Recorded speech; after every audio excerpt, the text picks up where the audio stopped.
Today's episode was sponsored by Ray over on Patreon. So thank you so much, Ray. And now let's go ahead and get this bad boy up on the wall, shall we?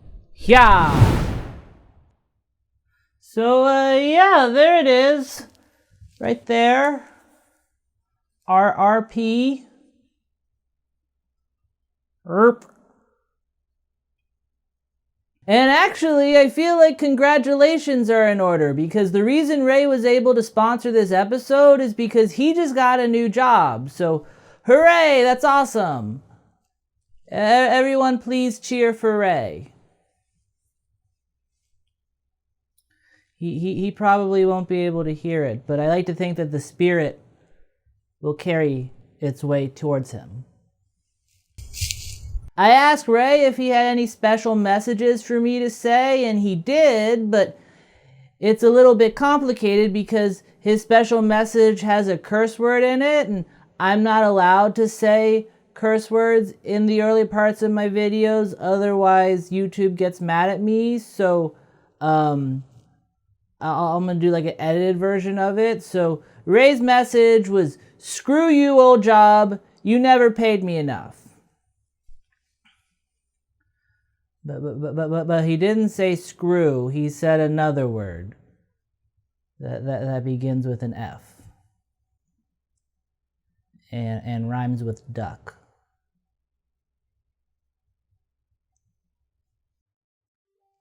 Fuck. Oh, hopefully the algorithm didn't hear that. But seriously, congratulations on your new job, Ray. You seem like a really nice guy who deserves it. And I also appreciate you using your new job to help support me in my current job. Yeah, that makes sense. I don't know why I'm stopping here. But yeah, with that out of the way, let's go ahead and start the episode.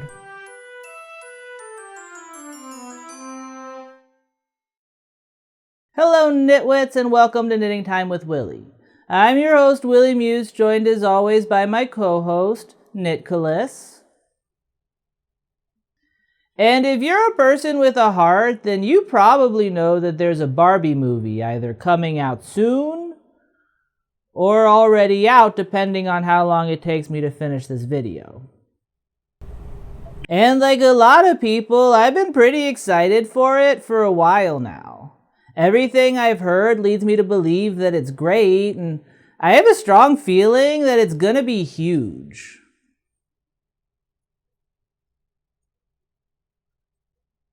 That's what she said.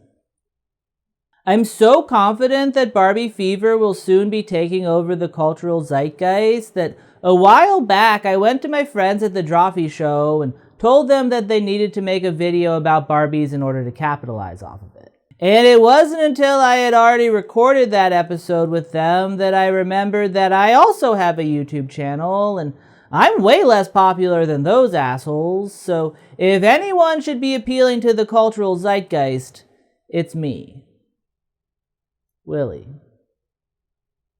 So that's what I'm gonna do. Once I decided to make Barbie content, it became very obvious what I needed to do next. One thing that I do a lot on this channel is discussing movies, and as it turns out, there are already a lot of those about Barbie. Too many, some might say. According to some light Googling, there are currently about 42 direct-to-video Barbie films available for my viewing pleasure, so talking about one of them feels like a no-brainer. Unfortunately, though, which exact one to talk about is a little bit more complicated, because 42 is also a lot of movies to try and sort through. And in order to properly sort through them, I would be starting from square one, because of those 42 movies, I have seen exactly 0. I feel like this will probably surprise a lot of you watching this, but I never really loved Barbie when I was a kid. Don't get me wrong, I was fine with her, More often than not, I would choose her over Hot Wheels when McDonald's was on their bullshit, but even so, when those were my only two options, my Happy Meal usually turned into more of a grumpy meal. If my friend had Barbie dolls, I would often take them and play with them, but even then, I feel like I would usually just make them fight like they were action figures. I needed bloodshed, but I preferred having a strong female protagonist. I was like a young Quentin Tarantino. Still, while I was never into Barbie enough to check out the BCU, I was definitely aware of it. Those movies were advertised on kids' networks constantly, and seeing as my childhood was mostly television, I saw those ads a lot. I feel like the Barbie movies all belong to a very specific genre that was popular in the aughties that I like to refer to as checkout line films, whose basic business model involved taking an existing IP, producing a relatively cheap film around it, advertising that film nonstop, and then putting copies of it in the grocery store checkout line so that kids would see it and cry until their parents bought it for them. And yeah, like I said, this business model was clearly very effective because they seem to have used it a lot. So when it came time for me to figure out which of the many, many Barbie movies out there I was going to review, I needed to turn the question over to my followers in order to help me narrow things down. And though the ensuing debates were heated, to say the least, I do feel like they eventually led me to a clear answer. And I'm assuming you guys already know what that answer is because that's how YouTube works. So yeah, today I'm going to be discussing Barbie as the Princess and the Pauper, which, yeah, while it maybe doesn't have the best title, it is apparently the best one. And now that that's settled, let's go ahead and get into the plot. The movie opens with a voiceover that sets the stage for what we're about to see. Which I guess is the case for all opening voiceovers. Long ago and far away, in a village high on a mountaintop, something amazing was occurring. At the very same moment, two identical baby girls were born. Okay, they're glossing over things a lot more than I would like here. As I'm sure most of you already know, the basic premise of this is that there's a princess and a pauper who switch places because they look identical, but why they look identical is never actually explained. My first thought was that those gay little butterflies did something magical because, well, they were the only part of the sequence that the people making it felt necessary to animate, but apparently that's not what's going on because according to Wikipedia, this is the first Barbie film that excludes fantastical elements. And if that is actually the case, as I have to assume that it is because I trust Wikipedia with my life, then right now the movie is basically just saying this thing happened, fuck you. And I don't really like that because when crazy shit happens without an explanation, my mind scrambles to try and explain it. And based on the few pieces of information that I do have, the only explanations I can come up with are fairly dark. Like, when two similar looking people are born in the same general area, my natural assumption is that they're related in some way. And that coupled with the general circumstances of everyone's life leaves me no choice but to assume that at some point in the recent past, the princess's father declared prima nocta. But yeah, for whatever reason, these two girls look identical, but that doesn't mean that they lead identical lives. One, a baby princess. The king and queen were overjoyed. Princess Annilese would have only the finest. The second baby girl was named Erika. Her parents loved her every bit as much as the king and queen loved the princess, but they worried. They were so poor. How would they be able to care for their little daughter? Okay, first off, that was the creepiest goddamn baby I've ever seen. I was genuinely scared while watching this that it was going to start crawling out of my computer screen like the little girl from The Ring. And secondly, everyone remember what the narrator just said about Erika's parents loving her just as much as Annilise's parents do, because the movie presents some very compelling evidence later on that that is not actually the case. Or like maybe it is, but if they do love their child as much as Annilise's parents, it's only because Annilise's parents hate their child too. There's a lot of questionable parenting in this movie.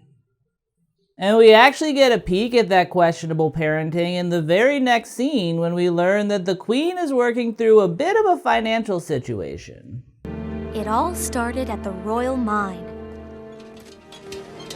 When the miners informed the Queen, the gold had run out.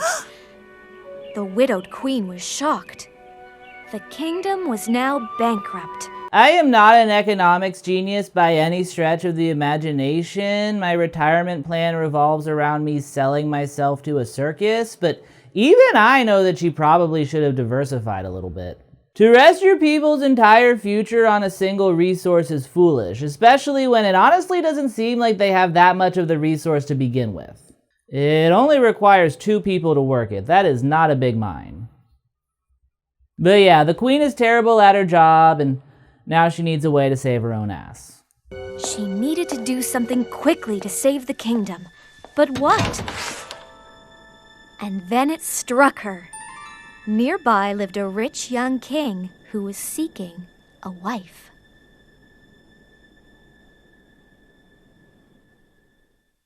Jesus Christ, that was chilling! Watching the hope drain from Annilise's creepy CGI face as it slowly dawns on her that her mother is essentially about to pimp her out is far darker than anything I was expecting to see in a direct-to-video kids movie. And unfortunately, it only gets darker from there. Once the Queen decides to sacrifice her daughter's future for political gain, it doesn't take long for her to start putting her plan into action. So by the very next scene, the princess is already getting fitted for a wedding dress. And it's while she's getting fitted for a wedding dress that she actually starts singing, which I was not too happy about that. I had not realized going into this that this would be a musical, and I feel like this will be just as surprising for a lot of you as the fact that I never really played with Barbies, but I'm not a huge fan of musicals. I don't begrudge people for liking them, but for me personally, I feel like singing is not really the most effective way of expressing a narrative. There are songs that I love that I have listened to thousands of times over the course of decades, and I still don't know every word that they're saying. So when I'm thrown into a movie and expected to pick up major plot points from a song I've listened to one time, I tend to get lost. Also, I just don't get why they're singing. I know that's a stupid criticism, but it still makes no sense to me. People in real life don't communicate through song. Whatever though, I can't change what kind of movie this is, so let's talk about the song, because it's kind of the movie's thesis. All my life I've always wanted to have someday just for me. Nothing to do and for once nowhere I need to be. Oh right, if that sounded terrible, that's because I'm terrified of using songs in my videos because I feel like copyrights for music are a lot stricter. So going forward, I'm just going to dub over them with my own singing. Hopefully it's terrible enough that it doesn't get flagged. But yeah, the princess basically just starts singing about how she wishes her life was different. The pressures of being a princess means that she never gets to do anything for herself, and more than anything, she just wants her freedom. And like I said, this song kind of serves as the movie's thesis, because after the princess sings, we flash over to the Pauper, where she's also singing about her freedom, and the point is to make the audience be like, wow, they may live very different lives, but they're actually very similar. I think that if this movie has a point it's trying to make, it's that the grass is always greener. It doesn't matter if you're a princess or a pauper, you're always going to have your own set of problems to deal with. And while I do think that that's a fine message to put in a movie, I'm not entirely sure how effective it is in this movie because, well, the princess is certainly going through her own shit, but the Pauper shit seems way shittier. All my life I've always wanted to have one day for myself. Not waking up with a pile of work on every shelf. With no hems in need of pressing and no sleeves in disarray. No wedding gown with 1,000 stitches to crochet. And no debt to pay. As best as I can tell, Erika is what's known as an indentured servant, and while indentured servitude isn't exactly slavery, I have heard it mentioned in the same breath as slavery enough times that I can confidently say that given the option, I'd much rather be a princess. I mentioned earlier that I'm not entirely sure how much I believe that Erika's parents loved her, and that's due in large part to the fact that they seem to have sold her into servitude in order to work off their debt, because I don't know, I feel like loving parents tend not to do stuff like that. Don't get me wrong, I get that debt forces people to make difficult decisions that they otherwise wouldn't, so while I don't think that the parents were happy about forcing their daughter into a life of labor, I still do wonder why they didn't just do it themselves. We see them at the beginning of the movie, and they both seem to be fairly young and able-bodied, so I see no reason why they couldn't have offered themselves up. The fact that they instead had their daughter suffer their consequences feels questionable to me. To pay off their debts, Erika works in what is essentially a sweatshop, making high-end dresses for an abusive woman named Mrs. Karp, who not only works her to the bone, but also uses unruly practices to prolong the poor girl's servitude. You'll be working for me for another 37 years. But I've already paid off more than half. But there's an interest, isn't there? Your parents should have thought of that before they borrowed so much. They did it to feed me. Their mistake. And yeah, when you see the hellish conditions that the Pauper finds herself in, it's very hard to look at the princess's life and think that their problems are in any way the same. Which is why it's very funny that the movie keeps trying to make it seem like their problems are in any way the same. Free to try crazy things, free from endless IOUs.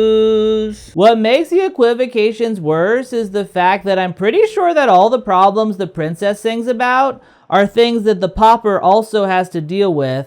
She's just so focused in drowning in debt that they never come up. The princess's major issue is the fact that she doesn't get to pick who she falls in love with, and while I agree that that's not ideal, I also don't get the sense that Erika is able to do a lot of dating either, what with the fact that she's, confined to a sweatshop most of the time.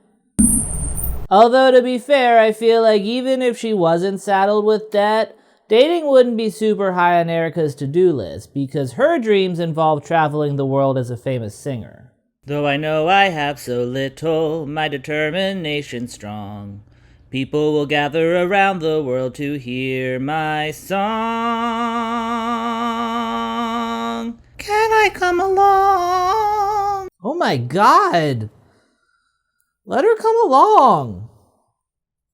I know you guys can't hear the actual vocals because I've dubbed over them flawlessly, but just know that there is genuine pain in that poor woman's voice. Like, I don't know what her name is, or even if she has one, but watching her is the first time I've ever watched a kids movie and felt like the happier version would involve a character dying. When the two main characters stop singing, we head back to the kingdom's gold mine, where two bumbling henchmen named Nick and Knack are stealing gold. Even though the movie already said in an earlier scene that all the gold was already gone.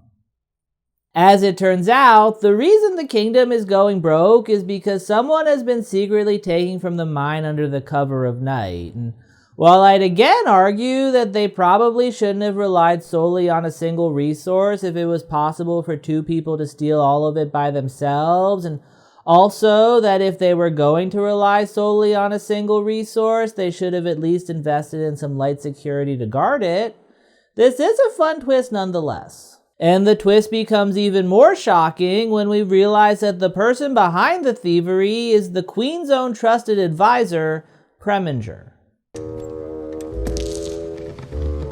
Why, hello. Master Preminger! Apparently, he's secretly hell-bent on becoming king, so his plan is to bankrupt the kingdom so that the queen will have no choice but to offer him the princess's hand in marriage. And, well, I'm not gonna lie, that is a solid plan. It does feel weird to me that this character's scheme would involve a relationship with a woman, because he is a flaming homosexual. There is a long history of queer villains in cinema that is almost as old as cinema itself, but of every queer villain from every film ever, I truly think that this guy might be the queerest. This movie could include a 10-minute long uncensored sequence of a man giving it to Preminger in the butt, and the character would still only read as like 1% gayer than he already is. That is how heavily queer he is coded. He dresses like a dandy, talks in a voice more effeminate than mine, and walks around with a meticulously groomed French poodle, which everyone knows is the gayest dog of all. For men. For lesbians, it doesn't really matter the breed as long as you breed them yourself on a farm with your partner. And like, obviously this is just a kid's movie, so a character's sexuality really shouldn't matter to me all that much. But it honestly kind of does. He talks a lot about marrying a woman in this movie, and every time he does, it just feels kind of off. Whenever he goes into his plan, I keep expecting Nick and Knack to stare him in the eye and be like, "Come on, master, who are you kidding?" And his place on the Kinsey scale isn't the only reason that him marrying the princess is a stupid idea, because as Nick or Knack soon informs him, somebody else has already beaten him to the punch. The Queen decided to marry you off to the King of Dulcinea next week. What? Making a decision without me? Who does she think she is? Oh, the Queen? You simpering simpleton! Well, she is the Queen. She's got a crown and a scepter and sits in that big fancy chair and always got... Silencio! Okay, damn. His wrists may be limp, but that doesn't mean that they're not strong. Still, strong or not, it's very difficult to remain threatening if you're going to scream silencio like that. Fortunately for him, Preminger is crafty like all gays are, so he's quickly able to come up with a new idea for how to take over the throne, and when he gets that idea, it sounds like this. Once Preminger finishes that jaunty little dance number, we cut back to the royal court where the princess's cat Serafina is trying to enjoy a nice nap, only to be interrupted by that gay poodle I mentioned earlier.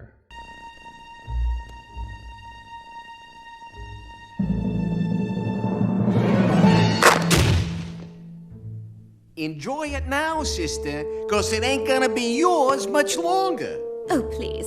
Having delusions again, Midas? What the fuck? Okay, this is like the fourth scene in the movie to feature an animal, and not once has a single one of them uttered a word, so I was very taken aback when that dog opened its mouth, both because I didn't know it could talk, and because I super did not expect it to have a thick Brooklyn accent. And like, don't get me wrong, I love talking animals. My cat gives me orders all the time, but the way they handle it in this movie is kind of a pet peeve of mine. No pun intended. Like, the animals can talk, but only to other animals, and the rest of the time they just act like normal pets. And I honestly kind of hate it when this sort of thing happens because I can never quite pin down the rules. Like, are they actually talking? My assumption here is that they can't, and English is just being used as a stand-in for what they're actually doing so the audience can understand them, but if that is the case, then it just kind of raises all sorts of other questions. For starters, why would a dog and cat be able to understand each other if humans can't? I don't have an evolution tree handy, but I feel like we're all about the same level of related to one another, so if cats and dogs can just innately understand each other, I feel like humans should probably be able to too. Especially because it absolutely seems like the animals can understand humans. The poodle knows all about Preminger's plan in a way that suggests that he was able to listen in on him, so I don't get why things wouldn't work the other way around. Also, at one point, the cat talks to a horse, so like, I don't really know what the fuck that was about. And where all the talking animal stuff really gets me is that when they're talking, they display an intelligence on par with humans of this world, and that makes me feel kind of weird that the rest of the time they're mostly treated like pets, because I don't know, if they really are as smart as human, that shouldn't be the case.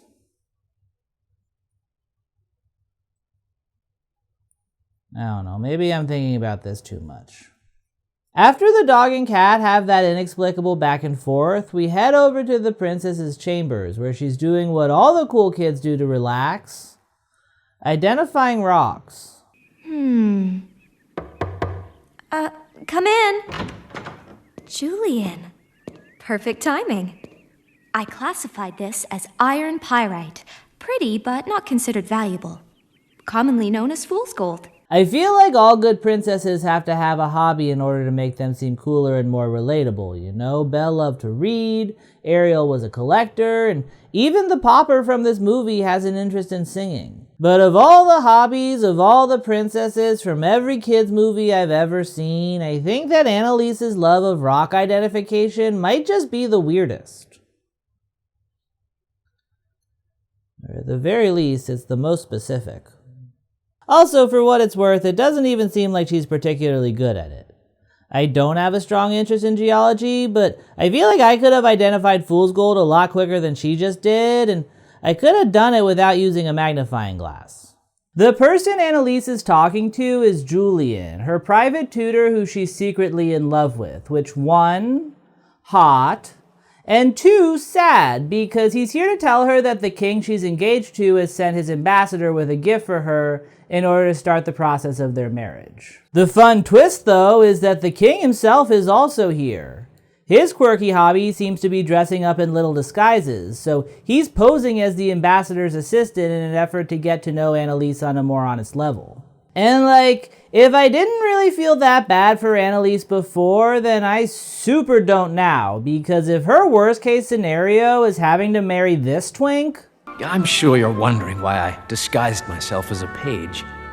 I wanted to meet you without all this ceremony, to get to know the real you. She's gonna be fine. I feel like this will probably be a controversial statement for a lot of people who grew up with this movie, but King Dominic is way better than Julian. He's rich, he's romantic, he's handsome, he's a master spy. The guy's the whole package. Maybe it's for the best that Annilese doesn't get to pick who she loves, because clearly when she's left to her own devices, she makes the wrong decision. King Dominic gives the queen a big-ass diamond necklace and asks when he can expect the wedding, and when the queen says it will happen in a week, Preminger is not happy. Next week! The shortened timeline means that he now needs to put his evil plan into action immediately, so... yeah, some serious shit is about to go down. Annilese is also upset to learn that she'll be married in a week, but she's far less flouncy about it. She just kind of goes to her balcony to sadly stare at children. Julian comes in to console her, and sensing that all the princess really wants is her freedom, he decides to give her a taste of it by taking her on an adventure. Annilese, you're going to need your cape. I think that more adventures should start that way. Once Annilese has her cape, Julian sneaks her away from the castle so that she can walk around the village for the first time. There's nothing like some fresh air and a change of scenery. I wish it were that simple. Come on, Serafina. Okay, first off, Annilese, The cape looks great. I mean, I personally probably wouldn't have paired it with the same ball gown you wear every day because I do think it makes for a less effective disguise, but it's a look and I respect it. Secondly, though, who brings their cat on a walk with them? I know you don't get out much, but I feel like you should still know that that's a recipe for disaster. Even if she does have human levels of intelligence, someone might still step on her in a crowd like that. Julian takes Annilese on a tour of the city, and Annilese is thrilled to finally see how the other 99% lives. It feels so good to be outside the castle walls. Nobody knows who I am. Why did you need a cape then? So, which one was your house? More of a room, really. We couldn't afford a house. Oh, I didn't mean... I know. Wow. That's fucked up. I mean, I guess it's not like he can really get in the princess's face about it, but I still feel like he's being way too chill about that whole situation, and that honestly speaks to a much larger issue that I have with this movie. There is a very dark undercurrent of income inequality in this movie, and everyone, including the people on the losing end of it, are just kind of cool with it. Julian is literally the princess's personal tutor, so you'd think that even with their gold shortage, the royal family could still find a way to get him more than a room to live in. I mean, in the scene before this one, their cat was wearing a diamond necklace, so it's not like they don't have some resources. And it's not just Julian who seems to be suffering in poverty while the royal family lives large, because lest you forget, there is a character in this movie called the Pauper, and while the princess is going on her big adventure, she is singing on the street about how she wishes she could have her freedom. For you're always free to begin again, and you're always free to believe. Why does everyone in this movie own a cape? Every time we've seen Erika thus far, she's been working her fingers to the bone. So the fact that on top of that, she needs to turn to busking for change is kind of fucked up when you think about it. And then to make things worse, she doesn't even get to keep the damn change. Erika! Madam Carp! Wait, I earned that! And you owe me. Okay, I've never been an indentured servant, so I can see that there may be more intricacies to this situation that I'm just not aware of, but I am starting to seriously wonder why Erika doesn't just kick Mrs. Carp's ass. She's like 90 years old and 4 feet tall. I feel like the Pauper could take her. And hearing myself say that, it does sound kind of bad, so I do want to go on record as saying that under normal circumstances, I don't condone violence against anyone, much less elderly women, but this particular elderly lady is basically a slave master, so I feel like here it's justified, and there should be a scene in this movie where Erika waits behind a dress form for her to come home, and then hobbles her with a crowbar. That's how I would do it, at least.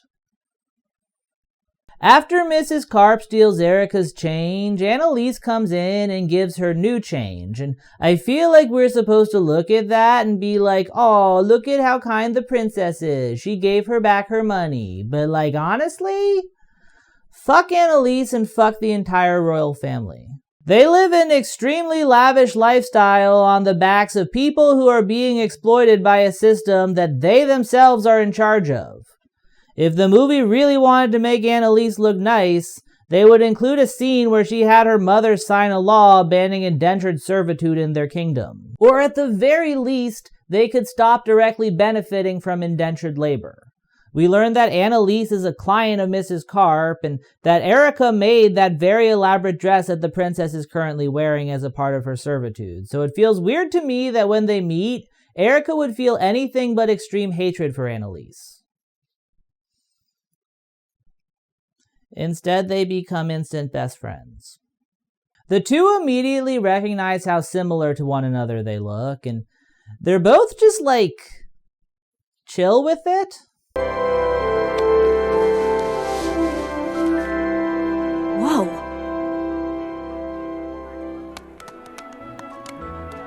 could be sisters. What's your name?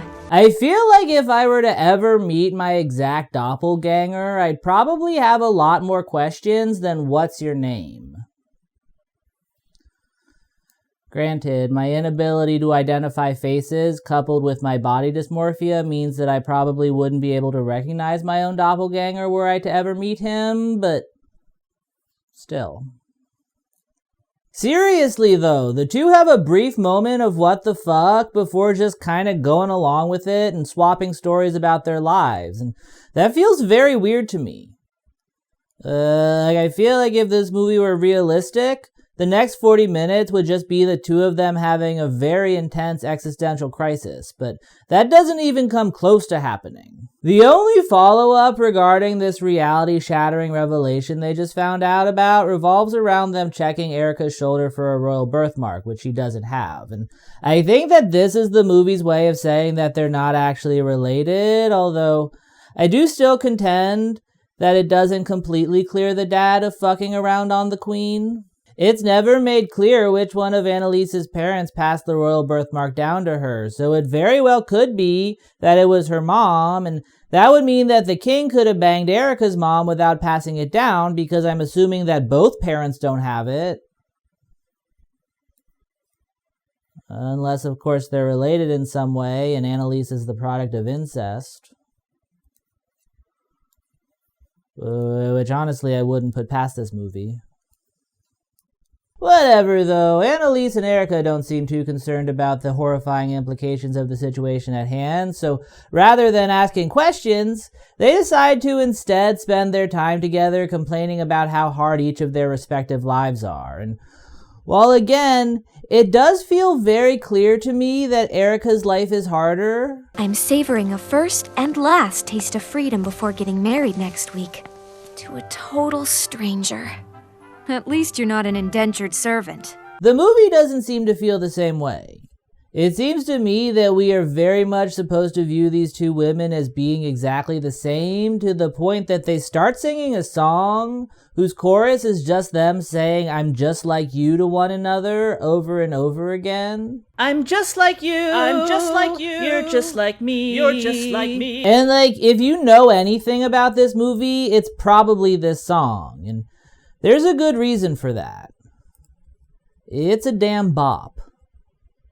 Still, while it's definitely the most iconic part of this movie, it's also very similar in theme to the last song I talked about. Both are designed to reiterate to the audience that these women both just want their freedom. So I'm not going to go too deep into it, and all I'm really going to say is that you guys should go listen to the real version because it's good, and I have a feeling that my version didn't do it justice. Yes, I am a girl like you.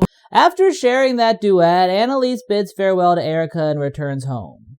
She also tells her new friend that she should come and sing in the royal palace sometime, and while Erika seems absolutely jazzed at the prospect of that, I will still contend that the nicer thing for Annilese to have done in this situation would have been to,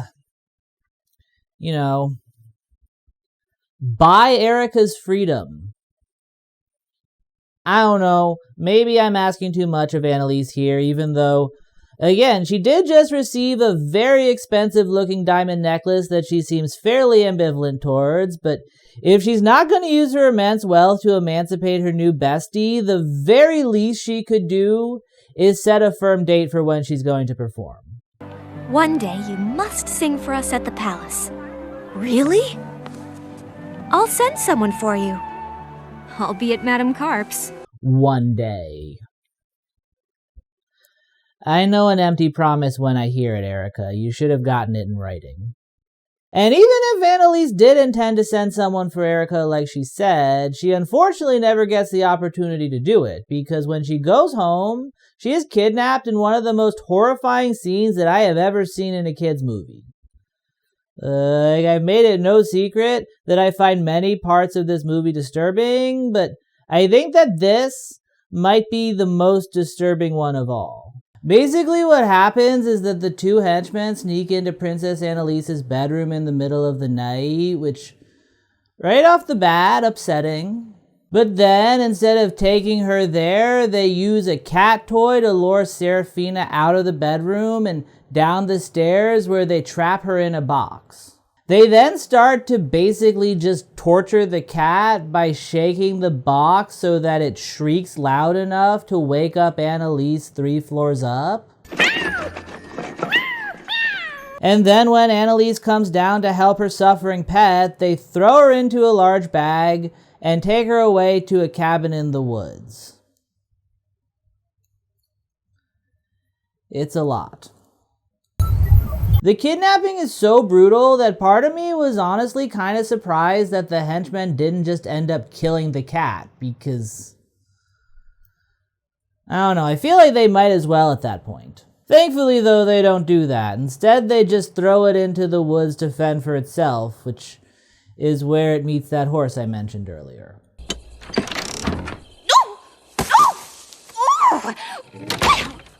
That certainly wasn't called for. Oh, are you okay? Ugh, kill it! I guess that now is as good a time as any to mention that this movie was made using CGI technologies that were available in 2004, and as such, a lot of the visuals have not aged well. And for the most part, it's tolerable, but there are some moments here and there that are truly horrid, and none are more so than anything involving the horse, because I don't know how else to say it. I hate his face. Who are you? Hervé. Nice to meet you, Hervé. I'm Serafina. Ugh, it's even worse when it smiles. At least I think that was a smile. It was either that, or his skin was trying to escape his skull. But yeah, the princess is kidnapped. Preminger's plan is to make it look like she ran away for long enough that the king calls off the wedding, forcing the queen to ask Preminger to marry Annilese instead. And so in order to make that plan work, he forges a letter from the princess and places it on her desk. It doesn't add up. Why would she run away? Why don't you see for yourself? Lilac? Where did you find this? On the princess's desk. Perhaps I can help you look for her. Why don't you stick to your books, schoolboy? Wouldn't that be fun? Lilac? She never scented her stationery with lilac.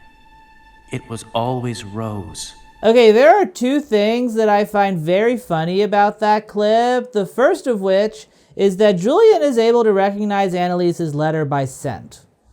I think the implication here is that the two pass each other a lot of notes, but even still, to be able to so quickly figure out something is wrong based on the difference between rose and lilac demonstrates a focus on odor that goes way beyond my own personal comprehension. The second part that made me giggle is that Preminger is forging a note from a person he's kidnapped, and he still felt the need to scent it. I guess that the case could be made that he was just trying to make it seem more like Annilese had written it, but seeing as he uses lilac and not rose, I'm more inclined to say that scenting letters is just what's in Preminger's heart. Upon seeing the forged note, Julian becomes suspicious. I'm not sure why, but for some reason he doesn't want to watch the kingdom crumble, so he does what he can to ensure that the wedding isn't canceled before he can figure out what really happened to Annilese. And as luck would have it, he recently met Annilise's exact double, making his plan for how to do that a lot easier to hatch. He goes to the village and tells Erika the situation, and given that her options are either to help or to continue on with her forced labor, she agrees to go along with the plan. Julian brings her back to the palace where the two start the process of passing a pauper off as a princess, and they begin by focusing on the most important part of a person's identity, their physical appearance. Erika is poor, which means that she's a brunette, so while she does bear a striking resemblance to the perfect blonde princess, she'll still need a disguise in order to make the illusion complete, and thankfully Julian is prepared. The likeness is remarkable. Except for my hair. I've thought of that. Blonde in a box. Okay, part of me is curious why he just happens to have a wig of his student's exact hairstyle available on a moment's notice, but a much larger part of me super doesn't want to know. Once Julian covers up the Pauper's shameful brown hair, he moves on to teaching her how to act like a princess, which basically just consists of him rattling off a list of shit she can't do anymore if she wants to be taken seriously. Let's begin. No nagging, bragging, sweating, fretting, slipping, tripping, slurping, burping, twittering, or frittering allowed. So farting is on the table for princesses? Noted.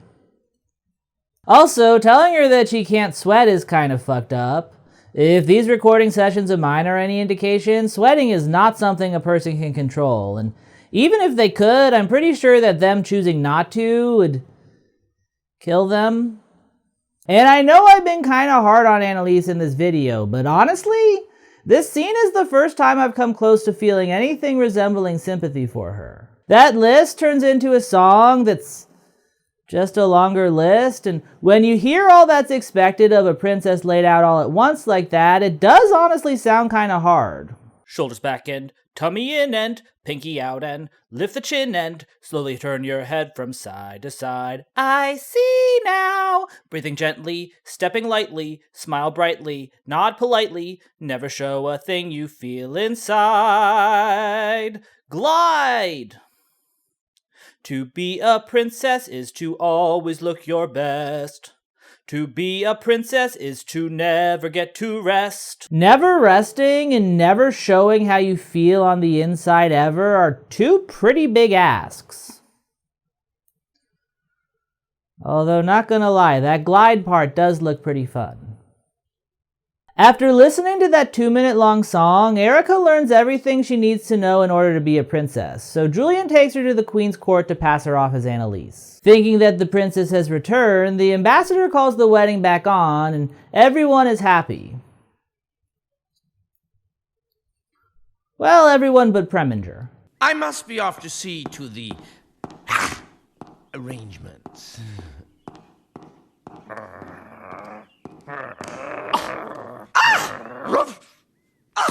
Who let this mangy beast in here? Everything all right, Preminger? It soon will be.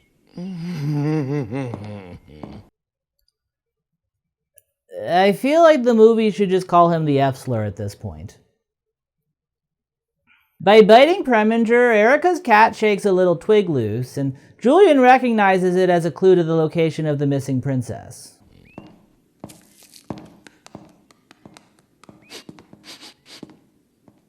What have you got there, boy?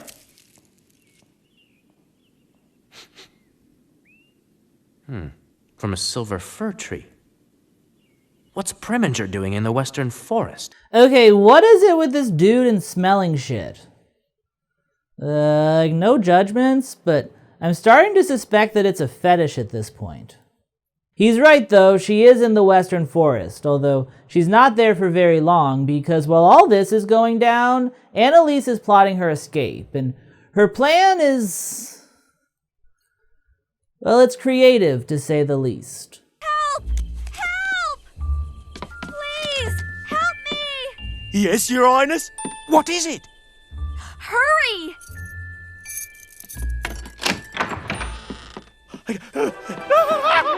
Ghost! Alright, not sure I personally would have gone the ghost route, but whatever works, I guess. Although honestly, I don't think it really matters how stupid Annalise's plan was. I don't think that the people she's dealing with are particularly difficult to outsmart, and I'm not just saying that because they talk like caricatures of dumb people. Yeah! No. I think that actions speak louder than words, and the fact that they go in to check on her without concealing their identity in any way tells me everything I need to know about Nick and Knack. They have literally kidnapped the princess.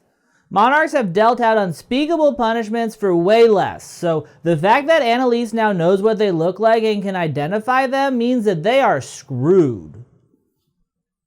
They will be lucky if they get put to death after this.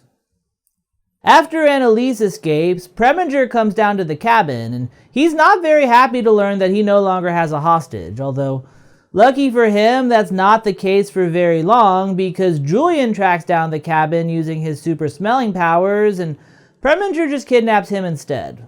While all that's happening, Annilese tries to return to the castle, but since Erika is currently pretending to be her, the guard assumes that she's an imposter and turns her away. She then heads down to the village, where she enters a local bar, thinking that the people in there will help her, but unfortunately that is not what happens. We'll find help in here. What are you doing here? I beg your pardon? Not another word. You're coming with me. Seriously, why is nobody kicking this woman's ass? One quick blow to the knee, that's all it would take.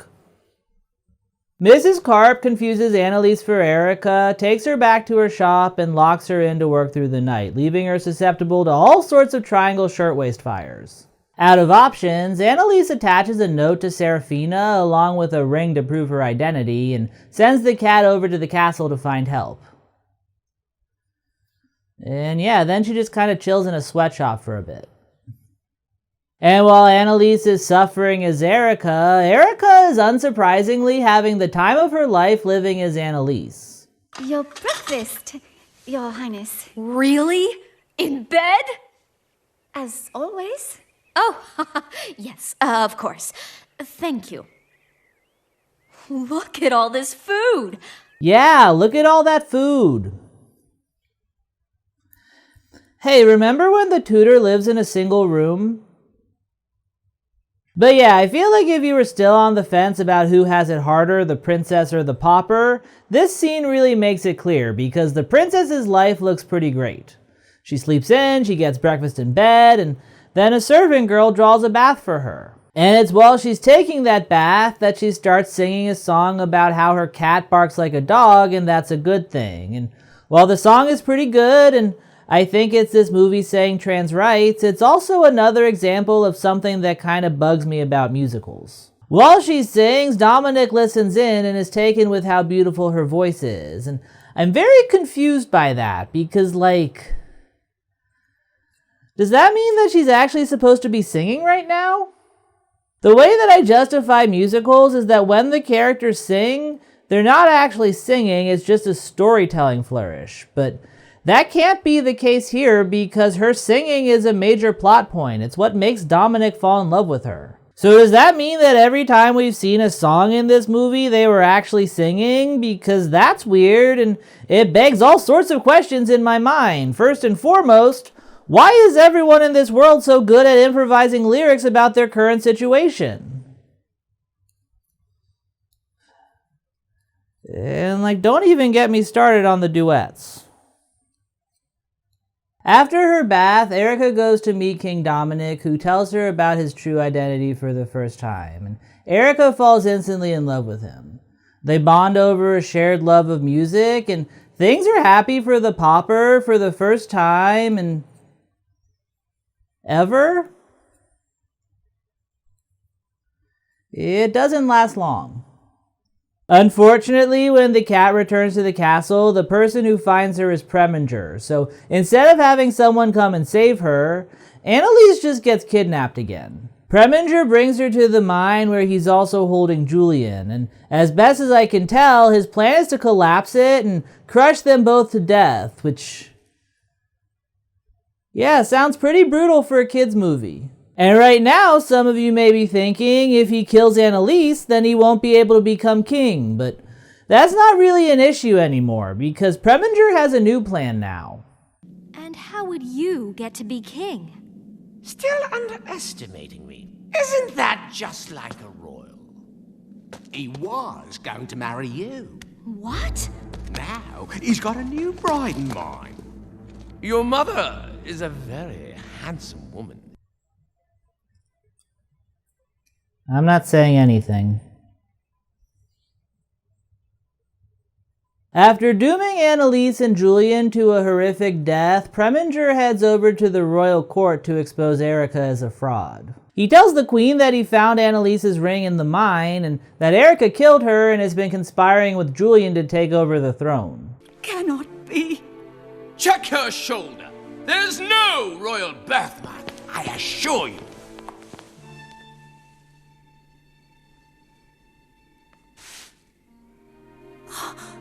It's true.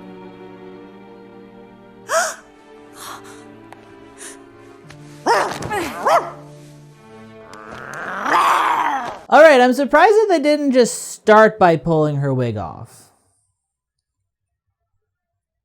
It feels like a much more effective way to prove identity fraud than by checking someone's shoulder. And actually, while we're on the topic of the wig, I'm kind of surprised that it never fell off on its own. Like at one point she sleeps in it. I have no clue how they managed to get it to stay on her head so tightly. They take Erika off to the dungeon! And Preminger proposes to the queen, which she accepts, despite the fact that his proposal ends with him laughing like this. I get that the queen is going through a lot right now, but I feel like she probably should have heard that laugh and realized that Preminger is up to no good. The queen and Preminger seemingly planned their wedding in a matter of hours, and while they're doing that, Annilese and Julian do their best to dig themselves out of the collapsed mine before starvation sets in. While Julian is digging, he unearths a strange rock, and Annilese uses her super cool geology skills to identify it as a geode before using it as a weird metaphor to confess her feelings. Do you know why I didn't want to marry the king? You weren't ready to get married. No, I was in love with somebody else. My best friend. The man who's taught me so much. But I'm not a king. I can't give you what he can. I think you're like this. A rock? Unassuming on the outside, but a treasure within. Okay, I get that that's supposed to be a sweet moment in junk, but if anyone ever said anything like that to me, my first thought would absolutely be like, okay, so you're saying I'm ugly? After sharing that moment, the two of them get back to digging because, lest you forget, they're probably about to die right now, and eventually they strike water. The mine starts filling up, and it's scary at first, but then it's not, because there was also this whole subplot where Erika's cat and that fugly horse from before work together to find another way out of the mine, so they kind of just end up floating their way to freedom. I don't know, the back half of this movie is weirdly plot heavy. And while all that goes down, Erika stages her own escape. She steals the keys off of a sleeping guard, and before that guard can catch her and put her back in her cell, another, handsomer guard comes in with other plans for her. I unlock her up. I'm to take her to the castle. But Queen's orders. Twist! It's King Dominic in another one of his trademark disguises. He came down to save Erika because he still loves her, even though she's not who she says she is. He doesn't care if she's a princess or a pauper. The only thing he cares about is how hot she is. And yeah, now that both princesses are free, the rest of the movie plays out exactly as you'd expect. They run to the wedding, stop it just in time, and Preminger gets thrown face first into a wedding cake by a horse. Annilese talks to her mother about how she wants to marry Julian, and her mom is cool with it. And if you're wondering what that means for the fate of the kingdom, because lest you forget, this entire movie is predicated on the fact that Annilese needed to marry someone in order to save it from going broke, then don't worry, that's not an issue anymore. The princess uses her rock identifying skills to fix everything. Princess Annilese was right about the mine. She had discovered it was filled with geodes. Under her direction, the beautiful crystals created a new industry. What industry? Museum gift shops? As for Erika, the movie does something that was honestly kind of cool for her story. King Dominic does propose to her, but as she said earlier, her dream is to sing, so rather than saying yes, she goes on tour. Eventually, she's seen enough of the world to realize that the place she was happiest was with Dominic. So she returns and takes him up on his offer, and it's like genuinely a pretty progressive thing to include in this kids movie. So kudos to Mattel, I guess. She and Annilese get married to their respective loves in a weird double wedding, and they all live happily ever after.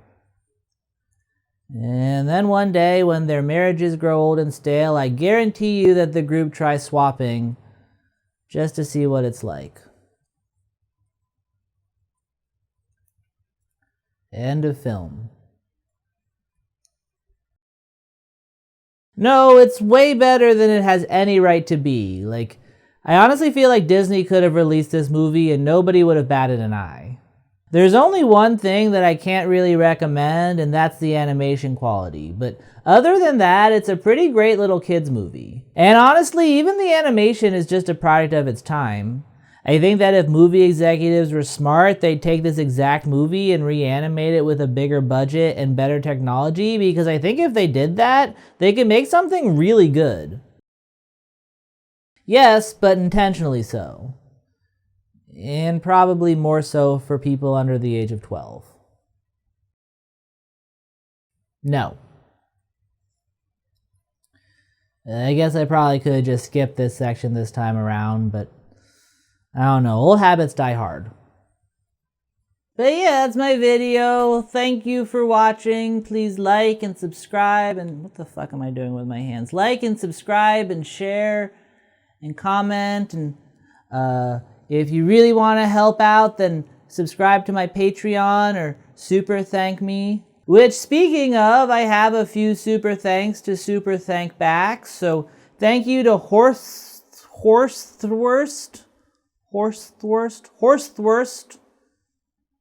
That's really hard to say. Yes, I am, please. And Kelly13791. I really appreciate it. I feel like that didn't sound sincere, but I really do appreciate it. It means the world to me. You have no idea. But yeah, this one doesn't really have a big, long conclusion, so that's the episode. Thank you for watching. Ciao. Hello again, real fans, and welcome to everyone's favorite part of my videos, the one that doesn't have a name, but basically I pose for a thumbnail while my patrons' names scroll up the screen. And for this one, I feel like I'm going to name it something like Barbie, Princess and the Pauper is way darker than you remember, or something that highlights how dark I found it, because dark kids movies from your childhood tend to do very well on YouTube, so fingers crossed it's not going to do well, but it's okay. I can still cross my fingers. So I think I'm going to react to how dark it is, so I'll be like,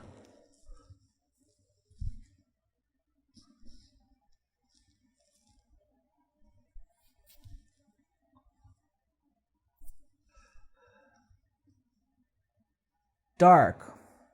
How do you react to dark stuff? I guess like repression usually. That was a dark thing to say. I apologize.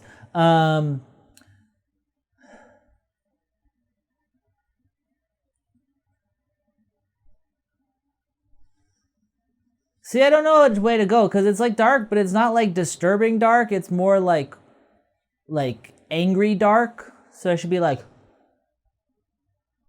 anger, but I don't think that would make sense. I guess I didn't really think this thumbnail through.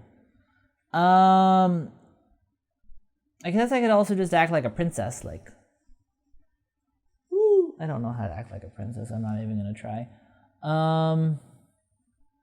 I'm overthinking it. I'm just gonna be like,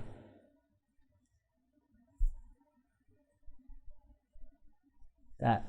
I need to do one of these, because like I feel like, how do I say this in a way that doesn't have people consoling me, but I feel like a YouTube thumbnail will do better if people see like an attractive person, and I feel like if I cover up the lower half of my face, I look more attractive. So I think, and I can do that and be like shocked. So like,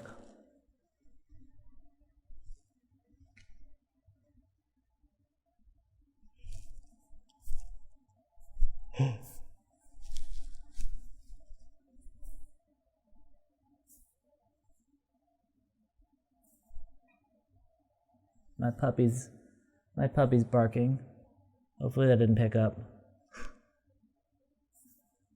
I think that's a good one. Like, I feel like, yeah, maybe if I can cover up most of this situation and then show my mouth, because I feel like the mouth does sort of sell the shock. Like,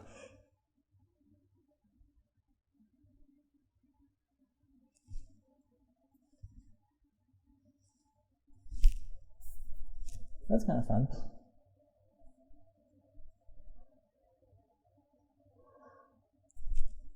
I don't know. I feel like I'm just taking the same picture over and over again, and it's kind of late, so I might cut this one short.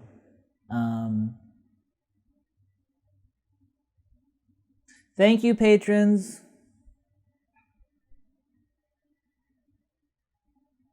Yeah, this was a different video. I hope you guys liked it.